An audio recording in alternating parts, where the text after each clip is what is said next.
What's going on, guys? Welcome back to the Shack and to the Globe Scout 680. We're long overdue, as I've talked on just about every episode so far.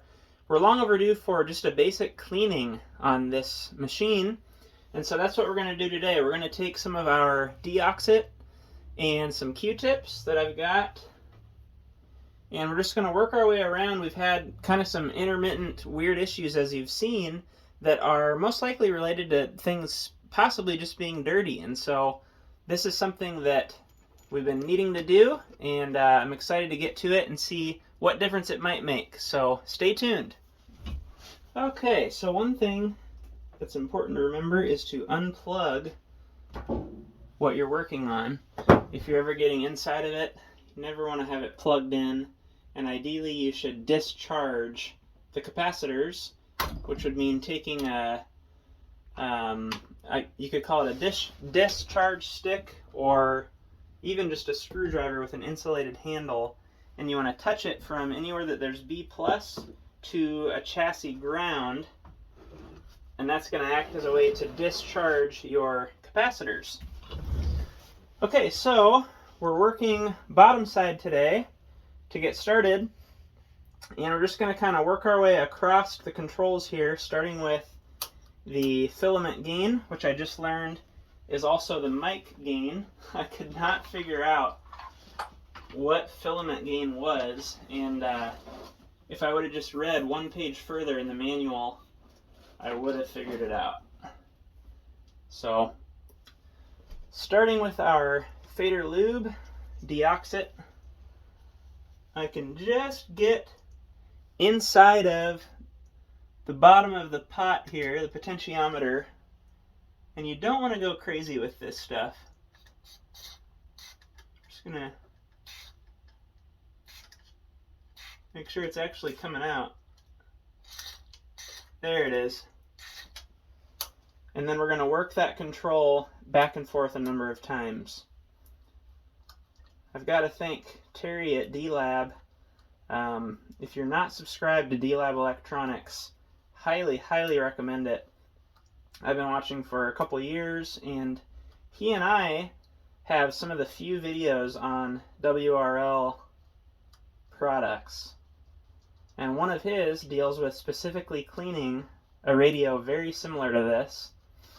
Not that I didn't know it needed to be cleaned, but some of the issues that he's describing are exactly what I'm experiencing due to not cleaning. So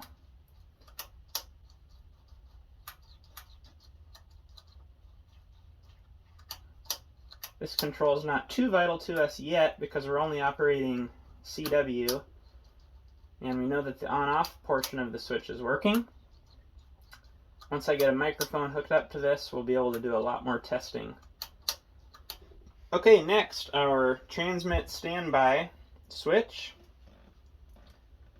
Just try and gain access here.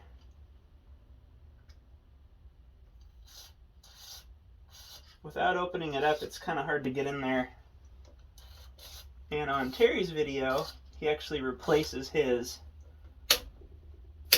which we may have to do. We may have to do some testing on this switch.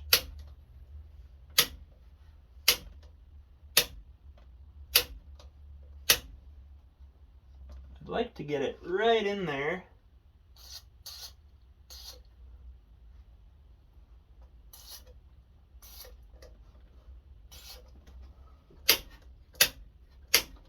And then work it back and forth, of course.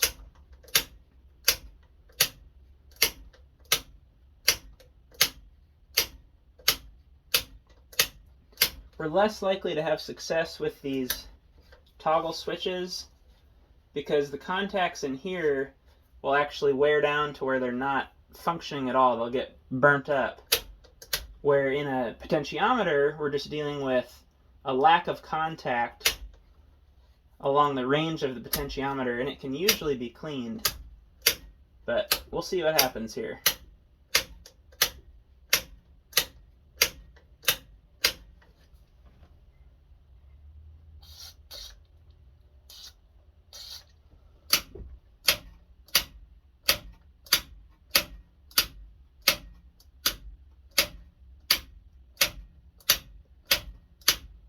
Also important to clean our variable caps.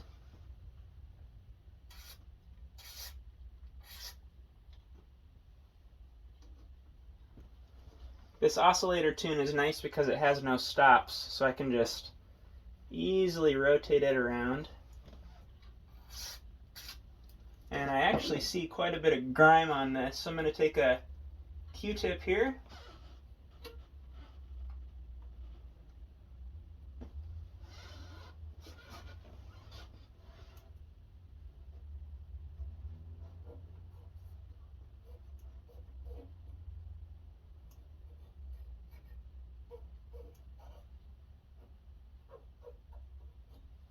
Run it along the plates a little bit.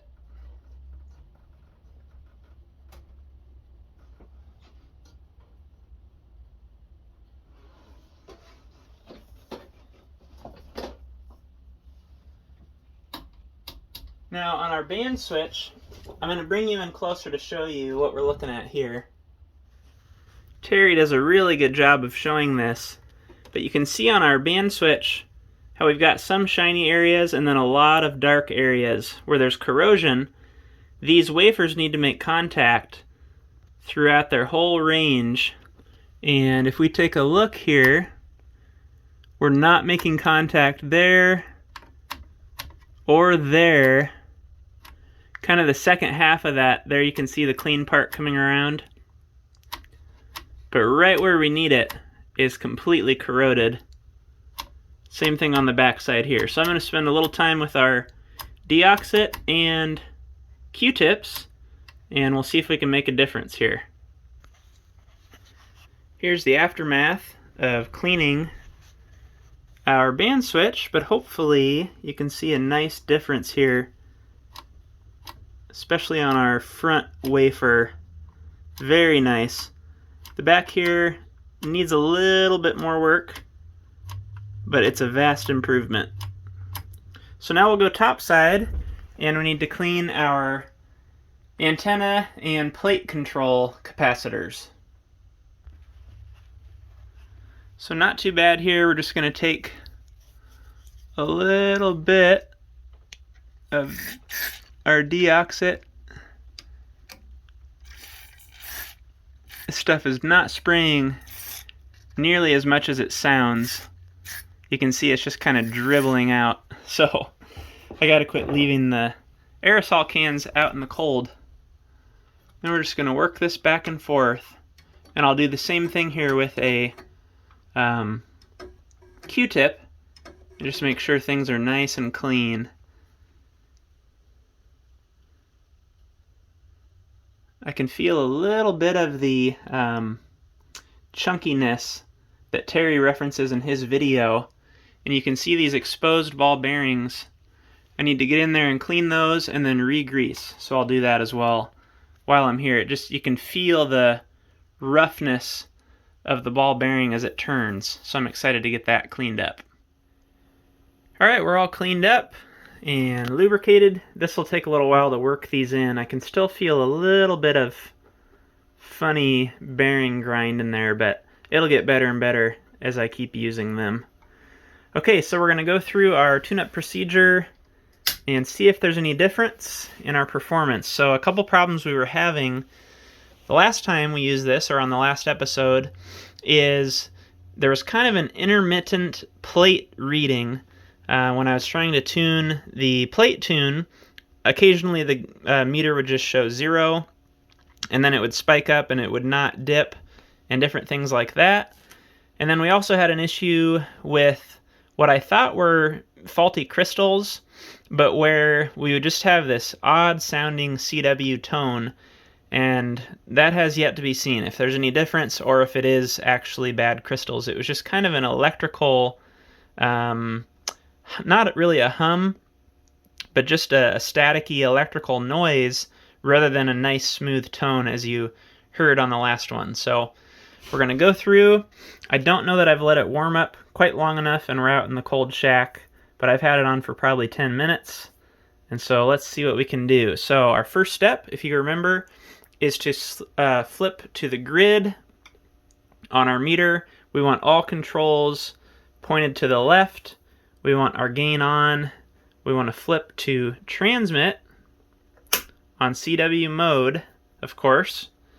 And then we're going to tune the oscillator tuning for the highest point not to exceed 3 milliamps. And so I'm going to set you on the tripod. I've got to use 2 hands here. Okay, so we're going to close the key with one hand and then the other hand on the oscillator tuning. There, we're coming up. And we're peaking just under 3 milliamps. Next, we're going to come over to the plate tune, flip our meter to plate, close the contacts, and we're looking for a dip. And they do mention that there will be 2 dips, and we want to look for the dip that's more substantial. So I'm going to close the key. And one thing I like that's different than ever before is our meter peaks. It never made it that high before.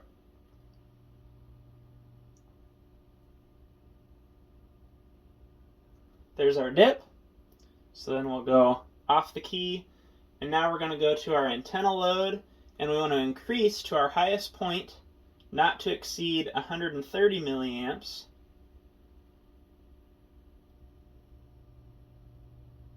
And we're off the charts again, which is great. I'm also watching on an external meter here, an external power meter up here at the top. Get the light out of your eyes. Watching up here for the highest output power since I'm off the scale on our meter on the radio. Now we'll go back to the plate and we're going to dip it again. There we are, dipped. And then we're going to increase the load again. And then dip the plate.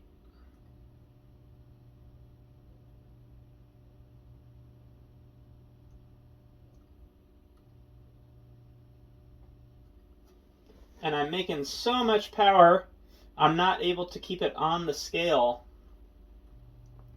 And so in that case, I need to check the manual because we do not want to exceed 130 milliamps on the scale.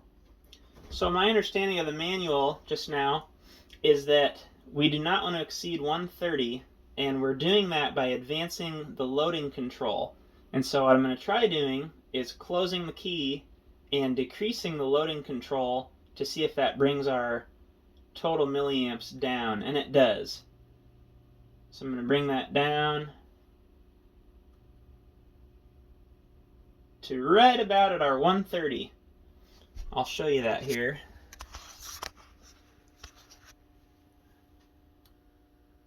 You can see we're right at 130, and we're outputting just under 20 watts. So now our final test, so far so good. Things are looking much better than they did on yesterday's episode or the last episode, depending on what day it came out. Our last thing is to monitor how we sound on the air. So I'm monitoring here on 7.006, which is where our crystal's at. Transmitting into a dummy load, and we're going to see what we get.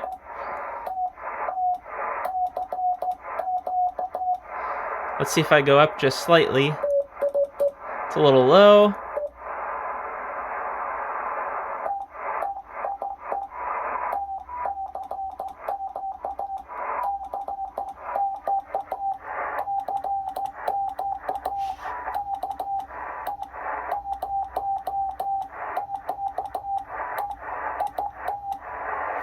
There we go.